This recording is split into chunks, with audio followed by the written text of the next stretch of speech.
እናቱን አገኘ። እናቱን ሲያገኝ እንግዲህ እግራቸው ላይ ድፍት ብሎ እንደዚህ እያለቀሰ ይገኛል። አባባም እንደዚህ ስቅስቅ ብለው በደስታ እንግዲህ እያለቀሱ ይገኛሉ። ማመን አቅቷቸዋል። ትሁት ግን ተቀይማቸዋለች ማለት ነው። እንግዲህ ለእነሱ ደስታ ደፋ ቀና ስትል፣ አባዬ ግን አለሜ እንዳትቀየማቸው ብለው ትሁትን ትናንትና መጥፎ ነገር ተናገሯት። ትሁቴም ልቧ ተሰበረ። አለሜም ደግሞ ትሁት ከቤት አባራኛለች ብላ ደብዳቤ ጽፋ ጠረጴዛ ላይ አስቀምጣ ጥላ ሄደች። ታዲያ አባዬ ያንን ደብዳቤ ሲያነበው ትሁት ለምን ትፈነታትኛለሽ? እኔ እስከ ዛሬም አንቺን ላለማስቀየም ብዬ ነው እያለ አባዬ ትሁት ላይ ወጋለባት። እንግዲህ አለሜ ነገሮችን አቀነባብራ በውሸት አባዬና ትሁት እንዲጣሉ አድርጋ ቤቱን ለቃ ሄደች ማለት ነው። ነገር ግን ትሁት የአባዬን ደስታ የልጅነት ፍቅራቸውን ለመመለስ ነበረ። እሳቸው ግን እንግዲህ አለሜ እንዳትቀየምባቸው ብለው፣ አለሜ ሲጀመር አስመሳይ ሴትዮ ናት። እንኳንም ቤቱን ለቃ ሄደች ማለት ነው ለጊዜው። ታዲያ ካሌብ እንግዲህ ካለበት ተደውሎለት መጣ። የእናቱ እግር ላይ እንግዲህ ድፍት ብሎ እያለቀሰ ነው ማለት ነው። እውነት ለመናገር ደስ ይላል። ግን ትሁት ለፍታለች የአባዬን ደስታ ለመመለስ። ጎበዝ ጀግና ስለሆነች ነው የተናገረችውን የምትፈጽም ማለት ነው እውነት ለመናገር እና ግን ደግሞ አለሜ ራስ ወዳድ ናት። ትሁት እንዳለችው እኔ ትሁት ምንም አይነት ጥፋት የለባትም በነገራችን ላይ ማለቴ በቃ አለሜንም ቢሆን ከዛ ከችግር ከመከራ ውስጥ አወጣታለች። ዛሬ ግን አለሜ በዛ በቡጢስ ልርገጥሽ አለቻት ትሁትን ማለት ነው። እና ትሁት እልህ ውስጥ ገባች። አለሜ ለምንድን ነው የአባዬ ሚስት እዚህ ቤት እንዳትመጣ ወይም መገኘቷ ያስደበረሽ? ገና ለገና እሷ እዚህ ቤት ከመጣች እኔም ቤት ለቅቄ እሄዳለሁ ብለሽ ነው አደለ ስትላት፣ እንግዲህ አይደለም ማለች አያይ ነው ስትላት፣ እንግዲህ አለሜ ተመናቅራ ተነስታ ወደ ፎቅ ሄደች። ትሁቴም ወደ ቀጠሯዋ ሄደች። በዚህ ሰዓት ነው ሻንጣዋን ይዛ መጣች። ደብዳቤውን ጽፋ ለአባዬ ወንበር ላይ አስቀምጣለት ሄደች ማለት ነው አለሜ። እንግዲህ ያ ማለት አለሜ አባዬን ትወደዋለች። እናም ለናቲ ትሁት ስትነግረው እናትህ ምን እንዳደረኳት አላውቅም፣ በእርግጥ ይሄ ነው ጥፋትሽ እንኳን የምትለኝ ነገር የለም። ታዲያ በደፈናው ዝም ብላ ለእኔ ያላትን ጥላቻ ታንጸባርቃለች። ምንድን ነው ያደረኳት? ትሁት ምንድን ነው ችግሩ አላት ናቲ። አላውቅም፣ የአባዬ ሚስት የድሮ ሚስቱ በሕይወት አለች ከተባለበት ቀን ጀምሮ እኔን ጠምዳ ይዛኛለች። ገባኝ። ታዲያ አባዬና እማዬ እኮ ያላቸውን ቅርርብ ለዛ ይሆናል። ታዲያ አባዬ ወደ እሷ ሲጠጋት እሷ ትሸሻለች እና ይሄ ባህሪዋ እኔ ምን ላደርጋት? ለማንኛውም እኔ እናንተ በዚህ ሁኔታ አብረን የምንሆን አይመስለኝም ናቲ አለችው ትሁት። እንግዲህ በነገራችን ላይ አለሜ ትሁትን በጣም ነው የምታሰቃያት። አሁን ውለታ ምናምን የሚባል ነገር የለም። ስለዚህ አለሜ ከዛ ቤት የሄደችው ትሁትን በጣም ነው የምታሰቃያት። ገብቷቸዋል አይደለ? እየተደበቀች መንገድ ላይ የያዘቻት ምናምን ነገር እና እንግዲህ እሱ ነው የሚያውቀው። ታዲያ አባባ ያኛው እዛ ገጠር ያሉት አባባ እሳቸው የአባዬ ሚስት የት እንዳለች ያውቁ ስለነበረ ለትሁቴ እንግዲህ ዛሬ አይመቸኝም፣ አንቺ በቀጠርሽኝ ሳይሆን እኔ በቀጠርኩሽ ቀን ትመጫለሽ አላት ሽማግሌው። እሷም ታዲያ እሺ አባባ ገንዘብ ልስጦትና እባክዎትን ስትለው የከተማ ሰው እንደው በገንዘብ ልትደልኝ ነው እንዴ? እኔ ገንዘብ አልፈልግም፣ ግን ሴትዮዋ በሕይወት እንዳለች ነግሬሻለሁ። እናም ዛሬ ላሳየሽ ግን ዝግጁ አይደለሁም፣ ስራ አለብኝ፣ ወደ ስራዬ መሄድ አለብኝ ብለው ትሁትን ጥለዋት ሄዱ። እሷም እሺ ብላ ወደ ቤት ተመለሰች። ወይዘሪት ቲናም ታዲያ ምን አይነት የታደለች ሰው ብትሆን ነው ባልሽን ቀምታ ንብረትሽን በሙሉ የዘረፈችሽ አለቻት አለሜን። ምን? አዎ የምሬን ነው፣ በጣም ጀግና ሴት ናት፣ ሳላደንቃት አላልፍም።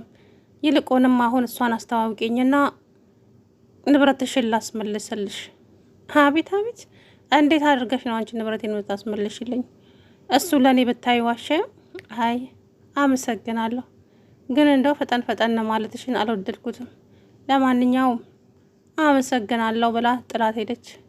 ታዲያ ቲና ያንን ንብረት አስመልሳለሁ ያለቻት ከቤቲ ጋራ እንትን ብላ ያው ሊካፈሉ ፈልጋ ነበረ።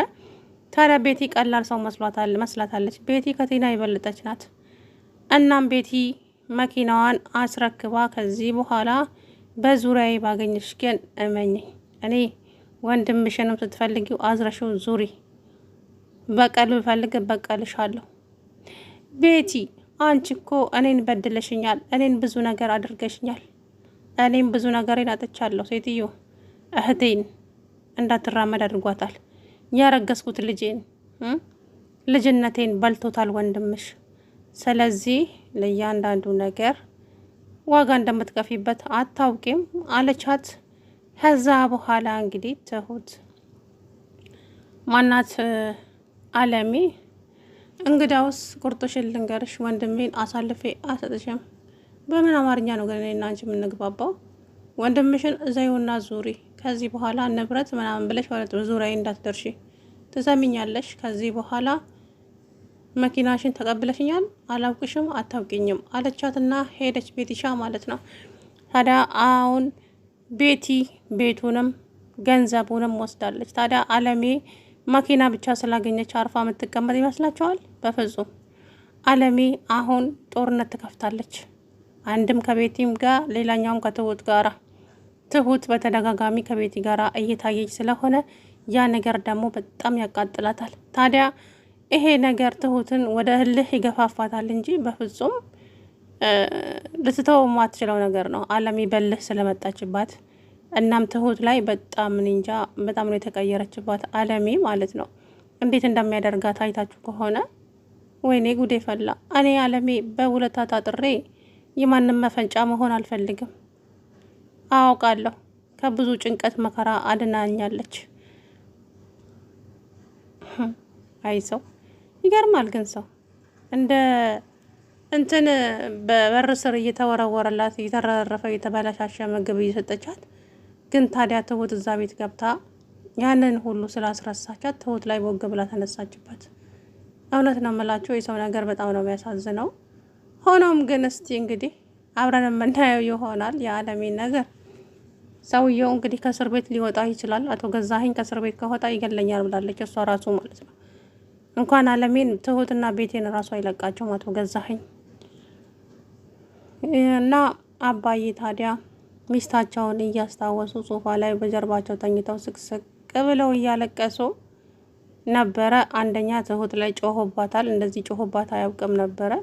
ለምን ጮሆባት? አለሜ እንዳትቀየም፣ አለሜ ያዙኝ ልቀቁኝ ስላለች ብቻ ነው። እንደውም ትቻዋለሁ ሚስቴን መፈለግ። ትሁቴ አርፈሽ የምትቀመጭ ከሆነ ተቀመጪ። በቃ አልፈልግም። አባዬ ምን ሆነሃል? ደህና ነህ ግን? አዎ ደህና ነኝ ትሁቴ።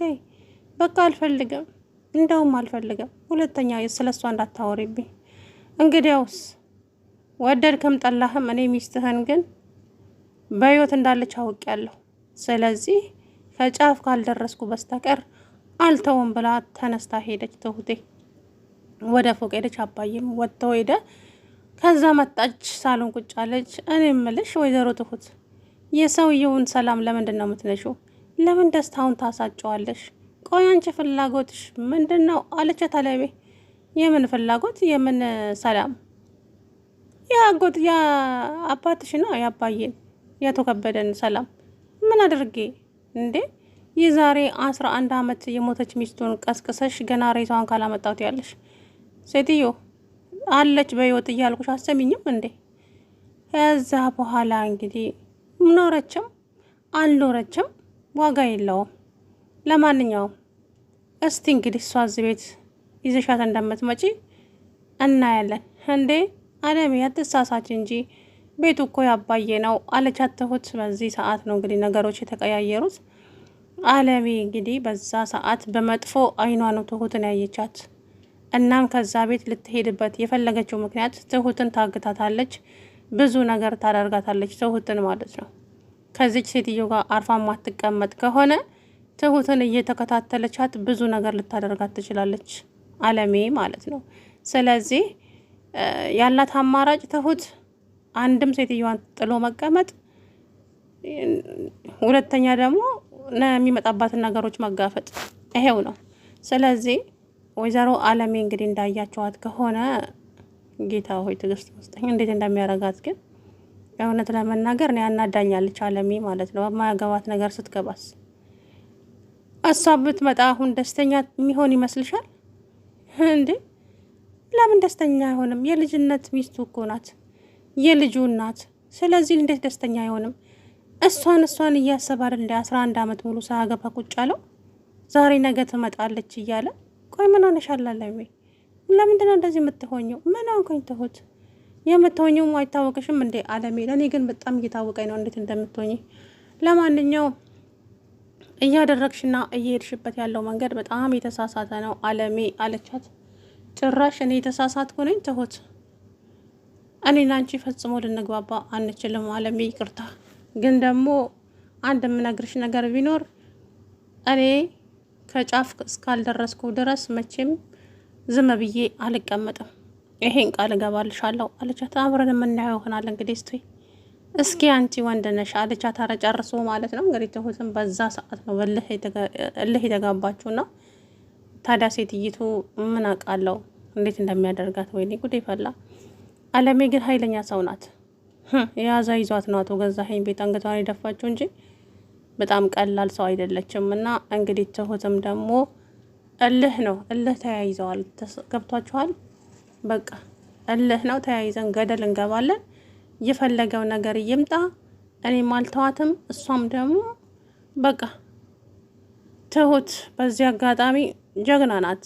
የእውነት የተናገረችውን የምትፈጽም ጎበዝ ናት። እኔ ትሁትን አደንቃታለሁ። ግን ህይወቷን አደጋ ላይ ቁማር አስይዛ ነው እንደዚህ አይነት ነገር ውስጥ የምትገባውና ታዲያ አለሜ ስቃዩን ታበዛዋለች። ከዳኒ ጋር እንዳትገባ ታደርጋታለች። አሁን ትሁት ከካሌብ ጋር ነው የምትሆነው። እመኑኝ ማለት ነው። ትሁትና ካሌብ ናቸው አንድ ላይ የሚሆኑት። እመኑኝ። እንደው ለምን እናቱን ስላመጣችለት ከካሌብ ጋር ትሆናለች። ሀሳቡን ቀይሮ ሊመጣ ይችላል እሱ ራሱ ማለት ነውና ዞሮ እንግዲህ እስኪ አብረን የምናየው ይሆናል። ሰላም ውድና የተከበራችሁ የተስፋ ቻናል ቤተሰቦች እንዴት ናቸው?